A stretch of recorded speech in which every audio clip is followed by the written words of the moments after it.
Hi folks, this is all the fruit, and one specialty you shouldn't miss when you visit Spain or Portugal, or if you're like some other European countries, is the so-called Dulce de Membrillo. The German name is Quince bread. I don't know if there is an equivalent in English. Well, coincidentally, I'm sitting here in a Quince Grove in a park in Valencia. So let me show you the tree first. The flowering season of the quinces is just at their end. We are now at the end of April. Couple small fruits already showing there.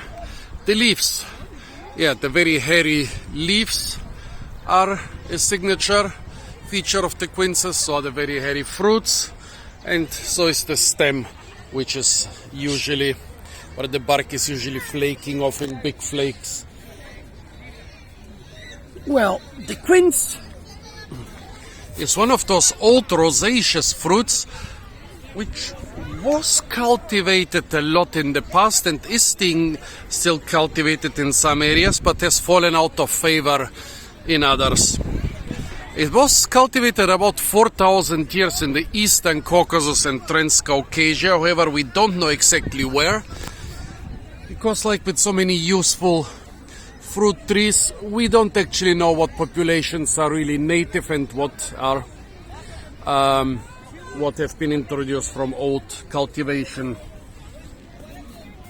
Well, the Greeks had it from about 600 BC, the Romans from about 200 BC, but strangely enough it seems the Romans didn't introduce it to Central Europe, because some sources say that in Germany it only appeared at 900 AD. It's a very useful fruit for a lot of different reasons, and one of them is a climatic reason. Here in Valencia we have basically USDA zone 10, an almost frost-free climate, like in many coastal areas of the Mediterranean.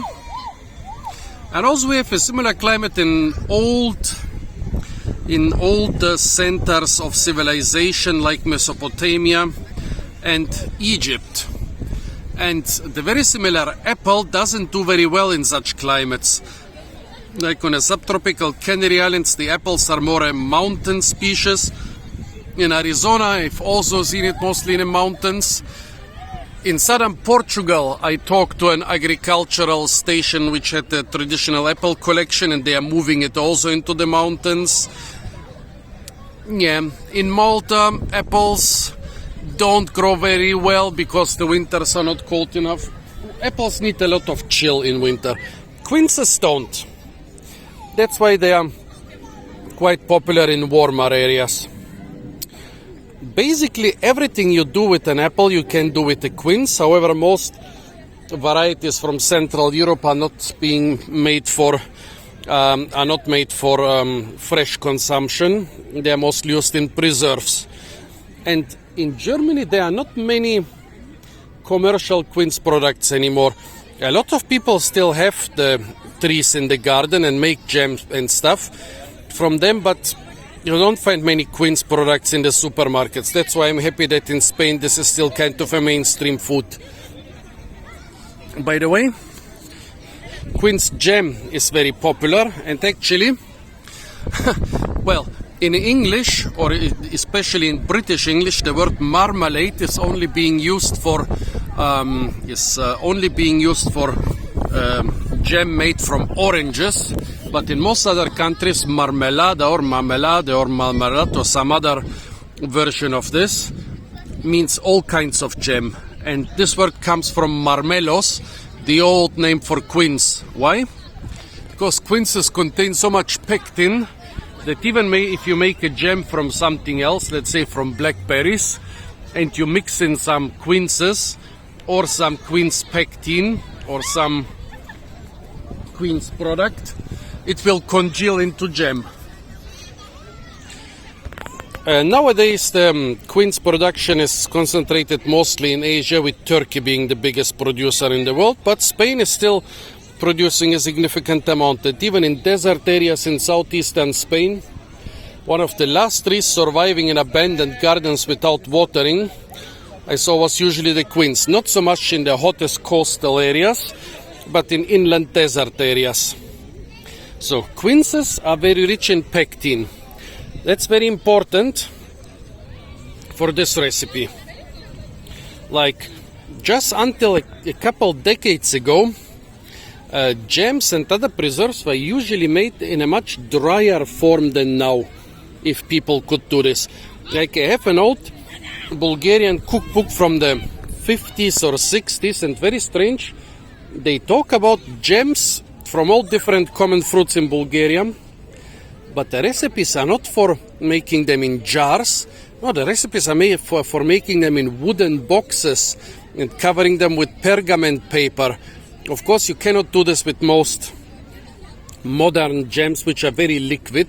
Basically, they just have a trace of fruits, a lot of sugar, a lot of pectin from unripe apples or other sources, or if you are really unlucky, a lot of pig gelatin. And despite the pectin and gelatin, they are still quite liquid. Back then, you couldn't do this in wooden boxes.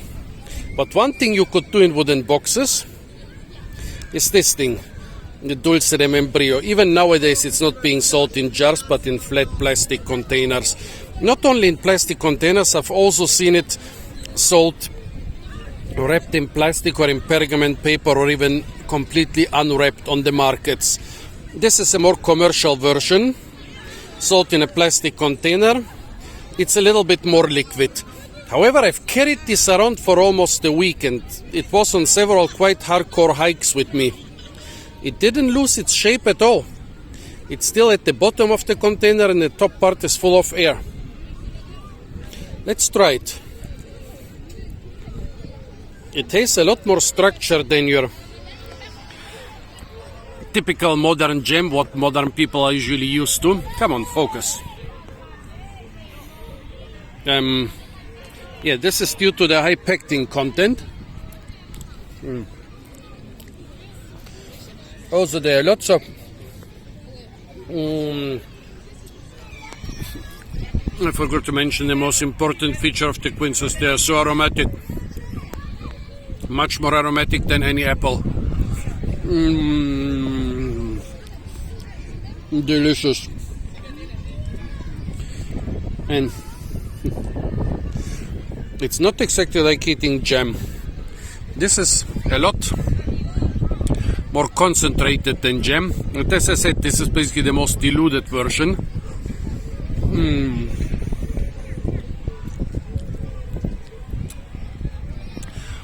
And the homemade are even a lot more, a lot drier, so that you can store them without specific containers. Another funny thing about the quinces, the seeds are dispersed mostly by dormice, but also the seeds are very medicinal. It's interesting, so those dormice eat a lot of those medicinal seeds.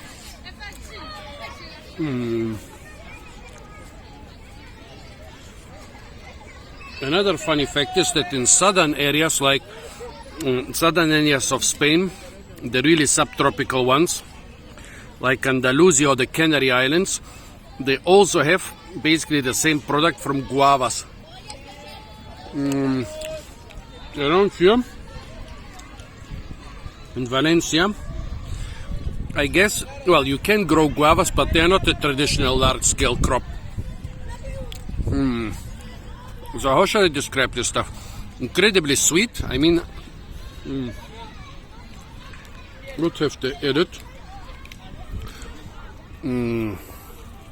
So most of it is quince, 50% quince. That's good. Sugar, stabilizers, well, carrageen, goma garoffi. Well, at least those all plant-based. I don't know if E211 is 12-based. Ascorbic acid. Well, basically, compared to a lot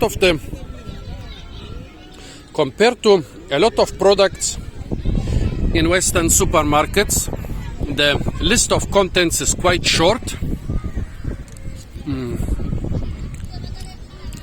And that's because the quince is already the perfect fruit for marmalade, even giving it the name. Yeah, good stuff. Cannot stop, of course. It's super sweet. Folks, tell me what you or your area or your country or your culture is making from quinces. Apart from that, stay tuned for a lot more fruit videos from the beautiful and incredibly fruit-rich country of Spain. And if you want to see more such content, it's not enough to subscribe to my channel, but you should rather press the little bell icon to be notified of any new uploads.